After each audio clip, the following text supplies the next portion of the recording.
Oke, hello, welcome back lagi sama gue di YS Channel. Hari ini gue lagi bawa si hitam, gue nggak lagi bawa si putih gitu kan. Ya, si hitam ini juga termasuk armada taksi online, tapi kebetulan ini bukan punya gue.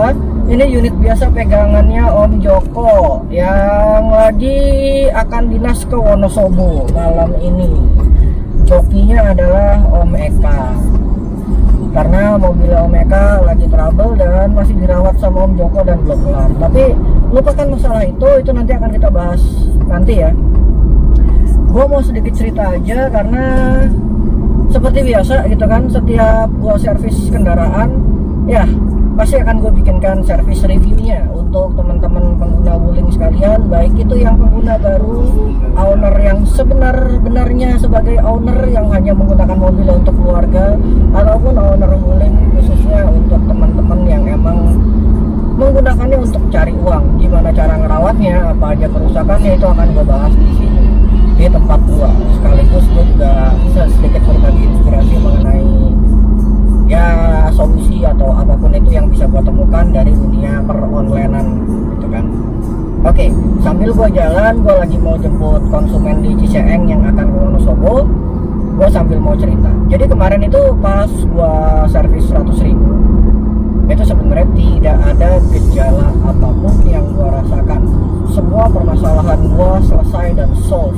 Dalam artian masalah steering system dan lain-lain itu sudah mulai, ya istilahnya sudah mulai nggak ada lah ya. Masalah-masalah yang kemarin timbul itu hanya masalah-masalah standar yang menurut gua ya udahlah ya, karena memang namanya mobil dipakai, nggak mungkin juga kan istilahnya mobil itu nggak ada masalah. Mobil itu pasti ada masalah kalau dipakai. Oke, lanjut. Jadi gini, setelah 100.000 kilo, nah itu gue tidak mulai merasakan masalah aneh-aneh. Steering system, semua maunya beres. Dan bisa dibilang sisanya ya rusak karena pemakaian. Wajar, namanya mobil dipakai. Dan buat yang nanya kenapa Wuling gue cepat banget rusak gitu loh, ini kok bentaran ganti. Ya, as you know atau for your information, Wuling gue itu sebulan setengah, paling lama 2 bulan, paling cepat 1 bulan itu menempuh jarak 10.000 kilo. Dan mungkin ada yang lebih ekstrim dari gua. Jadi namanya mobil dipakai, apalagi untuk usaha, nah itu pasti odometernya melambung tinggi dan kita tidak akan pernah tahu itu medannya kita lalui seperti apa. Dan itu yang membuat beberapa spare part itu lebih cepat haus atau lebih cepat rusak.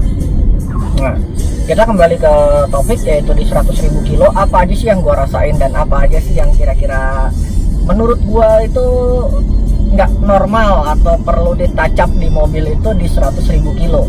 Yang pertama itu gua ada indikasi ngelitik karena kemarin gua sempat dapat orderan rental ke daerah Sentul Coret ya, di belakang Hambalang, dimana itu treknya cukup ekstrim. Itu gua keluar dari daerah mana ya, gue lupa, pokoknya itu lajur dari anak motor deh, yang dulu kalau biasa touring tembus-tembusnya bisa ke Cibodas. Jadi belakang Sentul, dekat Hambalang.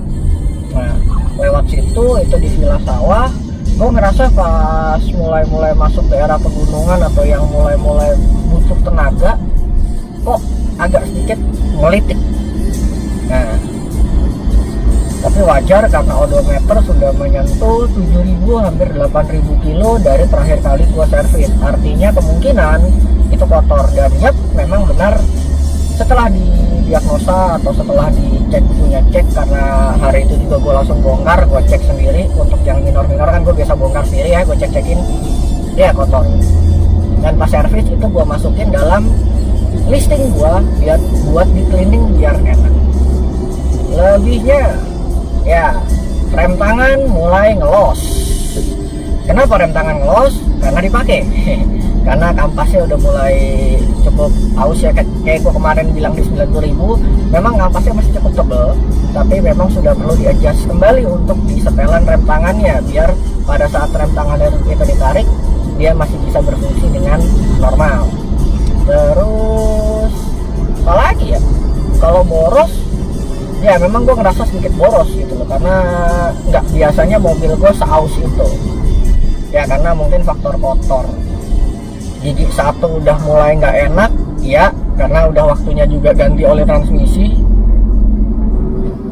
Kayaknya udah olinya juga udah masa pakainya hampir habis, jadi masuk giginya rada kurang enak. Selebihnya normal, cuman mulai ada suara lagi di lower arm, dan gue udah yakin tahu itu adalah lower arm. Karena lower arm itu memang sudah ada takeran ya kalau di gua, karena karetnya itu memang gampang aus, dan bukan blade-nya yang rusak, bukan ball joint yang rusak, tapi hanya karet support di lower arm. Itu murah kalau diganti di luar. Nanti pun gue juga akan bikin alat untuk menggantinya. Jadi teman-teman yang punya masalah bisa kontak gua atau bisa kontak Om Joko. Nanti kita akan bantu untuk proses penggantiannya biar mobil lu bisa senyap. Kayak mobil yang gue bawa sekarang, ini mobilnya Om Joko. Odometernya baru menyentuh 54.000 sekian, dan ini masih jos gandos, tenaganya bahkan lebih enak dari mobil gua. Somehow gua nggak tahu kenapa, tapi yang jelas asumsi gua, jawaban gua berkata, ya jelas, dia bekas kepala bengkel wuling, dia juga mekanik, pastinya dia punya kendaraan yang lebih jauh, gimana ya, jauh lebih baik dari kondisi punya gua gitu. Dan yang dimana kalau dia ada kerusakan, dia pasti tahu rusaknya ini, dan dia bisa otak-atik sendiri lah, intinya itu. Dan di 100.000 gue juga dapat sedikit hadiah dari Wuling Pondok Gede. Ya itu ternyata pada saat di diagnosa kemarin, diagnosa gue kayaknya AC udah mulai kotor ya, karena udah 100.000 kilo, dan terakhir kali gue bersihin di 50.000 kilo kalau gue nggak salah. Cek video gue itu, gue ada waktu gue ganti AC ya, ngecek punya usut, ternyata magnetic clutch gue udah kena. Nah, buat yang nggak tahu magnetic clutch itu apa, magnetic clutch itu ya kayak bearing itu yang muter, dan itu kerjanya kadang on kadang off, itu buat mutus sama ngonekin putaran puli ke kompresor.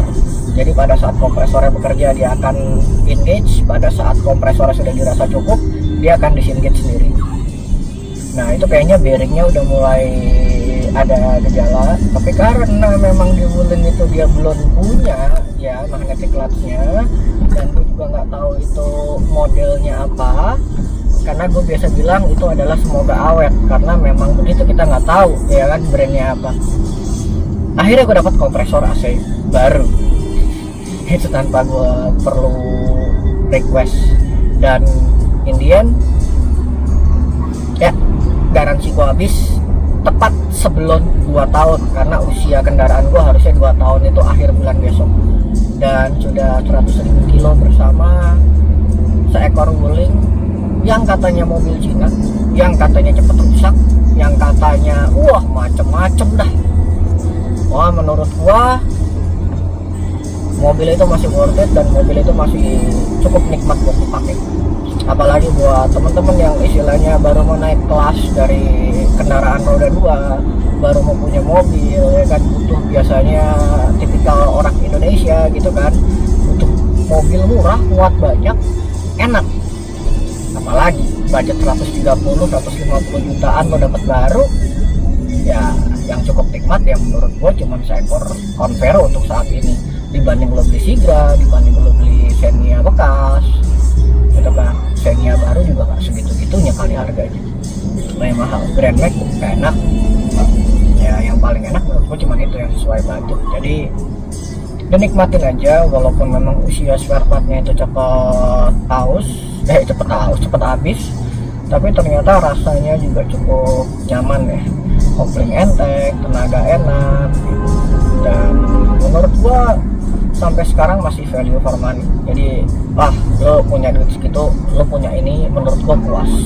Dan ingat sekali lagi, video ini adalah murni opini gua tidak dapat sponsor apapun, karena sampai 100.000 kilo sesuai permintaan gua kemarin. Kalau ada yang sponsorin sih, gua sebenarnya pengen nyoba ngeliat internal engine ya 100.000 kilo Wuling itu, kalau gua siksa itu bentuknya kayak gimana sih, internalnya rontok apa gimana. Tapi nyatanya belum ada sponsor, jadi ya gua belum bisa bongkar internal mesin, karena sayang juga kalau dibongkar dan nggak ada budgetnya.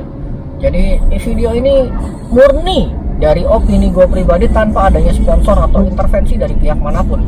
Jadi ini murni dari opini gue, pengguna murni gitu kan. Dan ya mungkin teman-teman bisa coba-coba cari referensi lain lah kalau untuk kendaraan seperti ini, kalau disiksa kayak gimana selain dari gue.